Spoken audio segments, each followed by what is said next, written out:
Hey everyone, hope you're all doing well in quarantine or wherever you all may be. Hope you're all staying home and staying safe. Just in these crazy times, I thought I would treat myself. If you saw the other day, I posted up a wee video there of something extremely good was coming. So bear with me, I'm going to do this all with the one hand. But so this is actually arrived yesterday, and I've opened it there just to ease things. But yeah, this is a big one. This is a big one. So bear with me while I do this one-handed. But this is something very, very, very special that I've treated myself to. So, drum roll.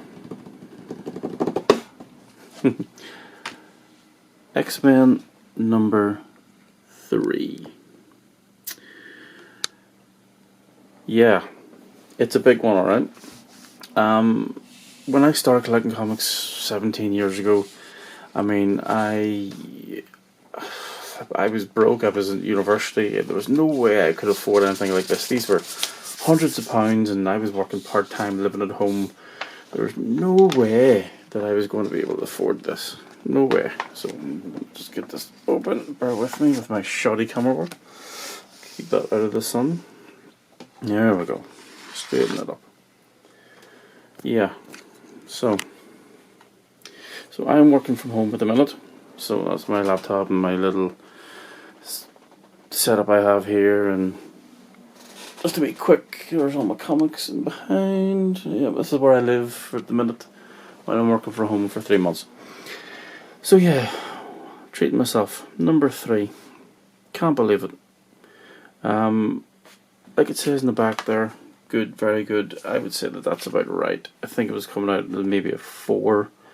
I mean, it smells old. The only real issue, well, not real issue, the difference is being it's a British, the UK variant. So that D means pence. I don't quite know. I also collect coins, so I should know what the D stands for.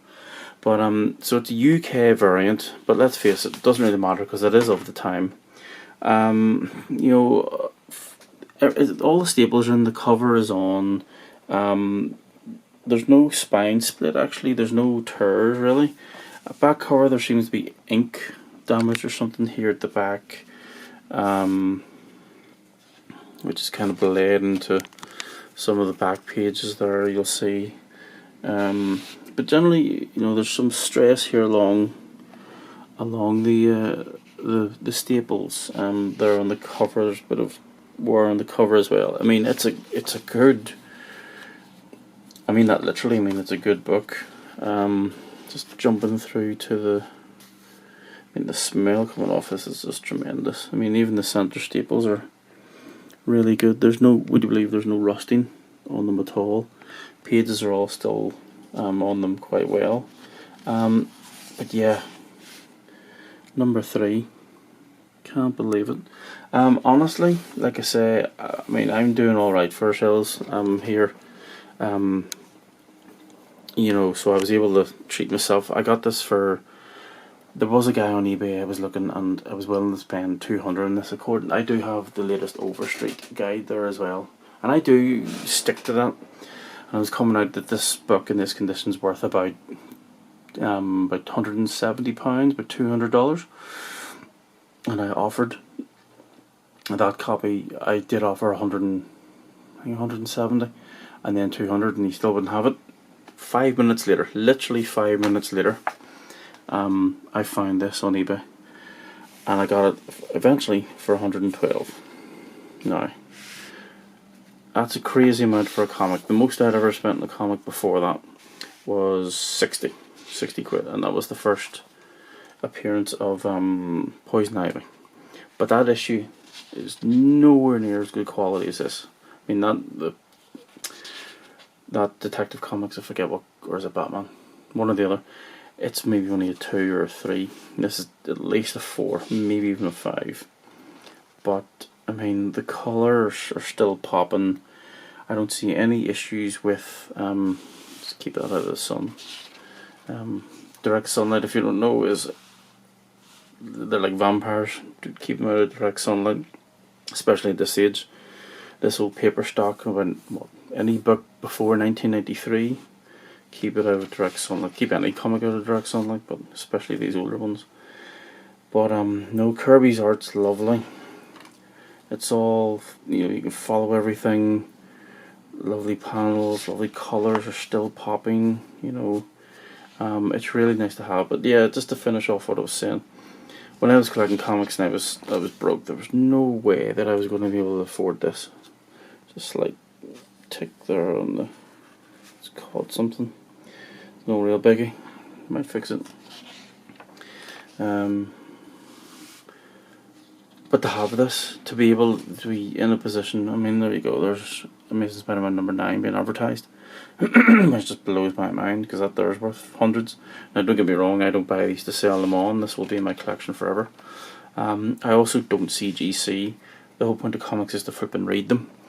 If I read this once or twice and then got it slabbed to keep forever, that's different.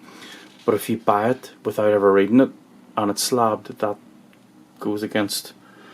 Then of course if you buy a slabbed book and then you crack it open, you can't put it back, can you? Anyway, the point is that I don't get these slabbed because they're comics and they're to be read until, God forbid, this ever gets to a condition where it has to be slabbed to protect it. But yeah, so that's X-Men 3. Absolutely love this. This is without a doubt the jewel in my collection now. This is worth about £250 in this condition, and it's one I never thought I'd own. I actually have number 10 and I have number 6, and number 10 is barely a 1.5, 2. Number 6 is barely a 3, but this is great. But yeah, I just wanted to share that with you. Jewel of my collection without a shadow of a doubt. Really pleased to have it. But yeah, thanks for watching, guys. If you have any more requests, please fire them up. I'm always willing to share. I mean, I've got, like I say, near 4,500 now to go through. So if you ever want me to go through any or whatever, I'd be more than happy to. So guys, just yeah, stay home, stay safe. There will be a world when we all get back to this, a world of comics and going out and everything. So please stay safe, stay home, and stay reading comics. So this has been Comic Paul. See you later. Bye.